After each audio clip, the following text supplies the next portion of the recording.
Assalamualaikum warahmatullahi wabarakatuh. Halo teman-teman semua, perkenalkan, nama saya Saiful Hakim. Saya mahasiswa dari Fakultas Ekonomi dan jurusan yang saya ambil ini jurusan Sumber Daya Manusia. Oke, jadi di video kali ini saya akan membahas tentang pendekatan riset dan audit fungsi sumber daya manusia. Sebelum kita lanjut, alangkah baiknya kita tahu dulu dari pengertian audit sendiri.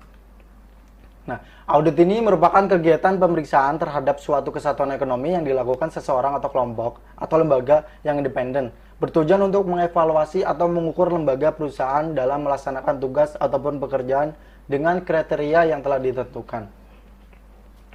Untuk pengertian audit sumber daya manusia sendiri merupakan suatu proses sistematik dan formal yang didesain untuk mengukur biaya dan manfaat keseluruhan program manajemen sumber daya manusia dan untuk membandingkan efisiensi dan efektivitas keseluruhan program manajemen sumber daya manusia tersebut dengan kinerja organisasi di masa lalu.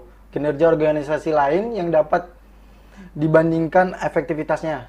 Dan tujuan organisasi merupakan suatu proses sistematik dan formal untuk mengevaluasi kompatibilitas fungsi sumber daya manusia dengan tujuan dan strategi implementasi berbagai fungsi sumber daya manusia, kebijakan dan prosedur sumber daya manusia, serta kinerja setiap program sumber daya manusia. Nah, untuk fungsi audit ini sendiri dapat dikategorikan ke dalam 3 bidang utama yang tentu fokusnya ada pada audit sumber daya manusia. Antara lain terdiri atas manajemen audit, operasional audit, dan financial audit. Audit fungsi sumber daya manusia. Audit fungsi sumber daya manusia ini bertujuan untuk mengukur efektivitas dari fungsi sumber daya manusia yang berada pada organisasi. Dalam tahapan audit ini, maka auditor melakukan analisa terhadap tujuan dari setiap aktivitas sumber daya manusia. Kemudian mengkaji kinerja mereka yang bertanggung jawab terhadap pekerjaan tersebut. Seringkali misalnya, masalah yang terjadi dalam peran dan tanggung jawab tidak terdefinifikasi dengan baik, sehingga ini menghambat tujuan tercapai. Melalui audit sumber daya manusia ini, maka masalah seperti ini bisa ditemukan untuk kemudian dicari solusinya. Latar belakang perlunya audit. Menurut beberapa ahli, audit ini memberikan peluang untuk menilai efektivitas fungsi sumber daya manusia, memperbaiki mutu staf sumber daya manusia, meningkatkan perubahan dan kreativitas, memastikan ketaatan terhadap hukum, kebijakan, peraturan, dan prosedur. Yang terakhir, menilai kelebihan dan kekurangan dari fungsi sumber daya manusia itu sendiri. Audit sumber daya manusia dibagi menjadi 4. Yang pertama, audit kompatibilitas. Yang kedua, audit fungsi sumber daya manusia sendiri. Yang ketiga, audit kepuasan, audit, dan audit ketaatan. Latar belakang perlunya audit. Audit sumber daya manusia ini dapat dilaksanakan dalam beberapa situasi, yaitu ketika dirasa perlu oleh manajemen puncak, ketika seorang manajemen baru bertanggung jawab atas departemen sumber daya manusia. Yang ketiga, ketika ingin meningkatkan praktik dan sistem sumber daya manusia pada perusahaan tersebut.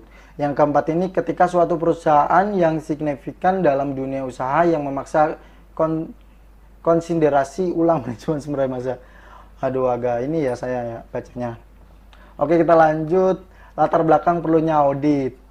Proses audit sumber daya manusia yang pertama, mengkomunikasikan gagasan dan makna audit sumber daya manusia dan menekankan berbagai manfaat yang dapat diperoleh serta mendapatkan dukungan manajemen puncak. Untuk yang kedua, memiliki personelia dengan berbagai keterampilan dan menyusun tim audit. Untuk yang ketiga, mengumpulkan data berbagai jenjang, fungsi, dan unit yang berbeda dalam organisasi. Oke, untung udah direkam. Saya kira belum direkam. Yang keempat ini, menyiapkan laporan audit bagi para manajer dan evaluasi departemen sumber daya manusia. Yang kelima, membahas laporan dengan para manajer pengoperasian terkait dengan kemudian meningkatkan lanjuti hasil evaluasi. Manfaat audit SDM. Manfaatnya sungguh banyak sih sebenarnya ya, tapi kita baca aja. Mengidentifikasi kontribusi departemen sumber daya manusia bagi organisasi, mendorong tanggung jawab dan profesionalisme yang lebih besar di antara anggota-anggota departemen sumber daya manusia, Menemukan masalah-masalah sumber daya manusia yang kritis mewajibkan suatu telaah yang cermat atas sistem informasi departemen. Tujuan audit sumber daya manusia, pasti setiap program itu kan memiliki tujuan. Nah, tujuannya diantara lain untuk tujuan audit sumber daya manusia ini untuk membantu MSDM memberikan kontribusi yang signifikan terhadap tujuan organisasi, menilai efisien sumber daya manusianya, untuk menciptakan nilai sehingga organisasi bertanggung jawab secara sosial, etika, dan kompetitif.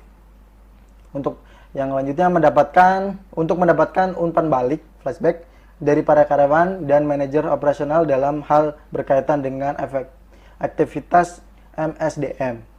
Mengenali aspek-aspek yang masih dapat diperbaiki, menunjukkan kemungkinan perbaikan, serta membuat rekomendasi untuk melaksanakan perbaikan tersebut.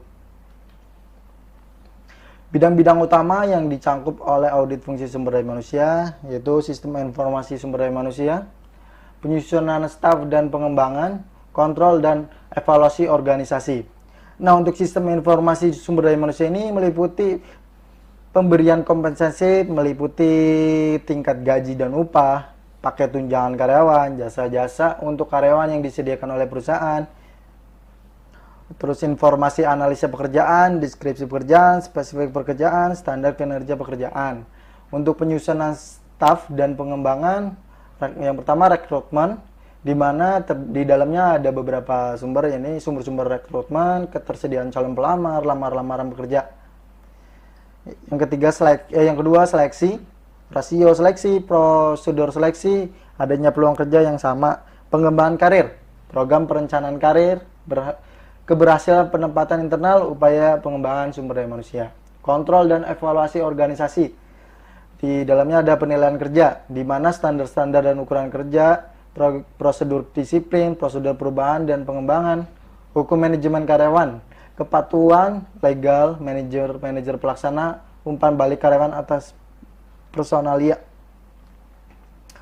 Sumber data audit SDM. Audit sumber data yang bisa digunakan untuk SDM adalah SOP, aturan, dan prosedur yang ada. Pemimpin Departemen Sumber Daya Manusia atau personalia, pertanyaan pada klien. Pendekatan riset audit sumber daya manusia. Mengaudit SDM dengan riset, ada 6 pendekatan yang dapat diterapkan, yaitu riset terapan, di mana riset ini digunakan untuk mengevaluasi aktivitas sumber daya manusia. Yang kedua, pendekatan komparatif.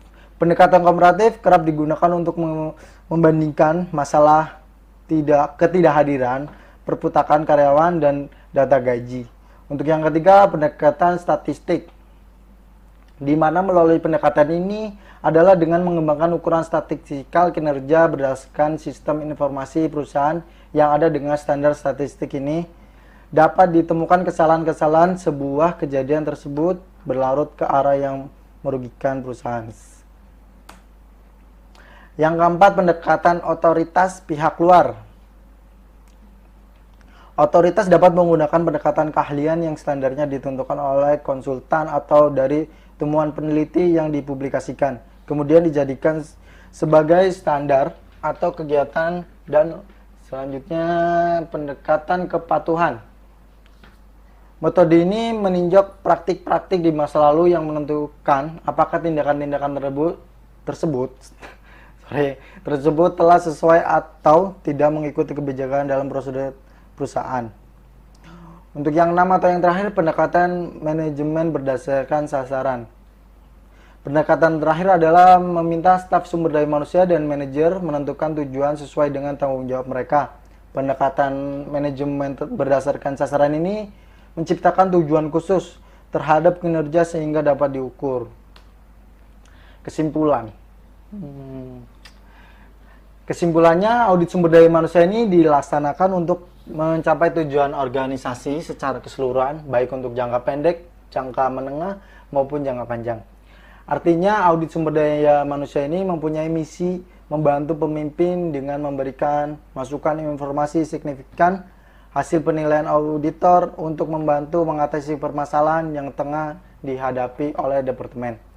Hasil audit sumber daya manusia ini dapat menjadi masukan berharga untuk referensi dalam membuat keputusan atau mengambil kebijakan tentang sumber daya manusia, sehingga pengelolaan sumber daya manusia dapat lebih sesuai dengan perencanaan organisasi jangka panjang. Oke, terima kasih. Sekian video dari saya.